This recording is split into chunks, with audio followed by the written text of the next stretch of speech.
Do you think garlic butter is just for toast? Think again. It is actually the secret weapon chefs use to turn simple meals into gourmet experiences in seconds. While you can buy pre-made tubs at the store, making garlic butter at home is easier, more budget-friendly, and tastes significantly better because you control the quality. The magic lies in its versatility, this simple.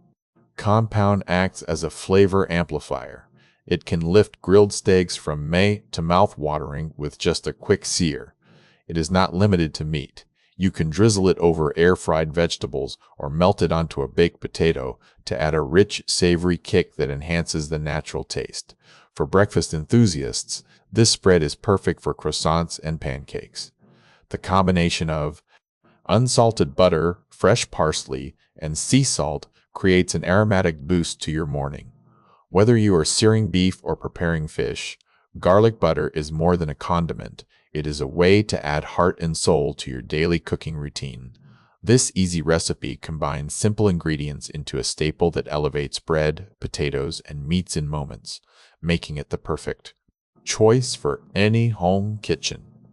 Now you know how to amplify your dishes with heart and soul. What is your favorite way to use garlic butter? Let me know in the comments below.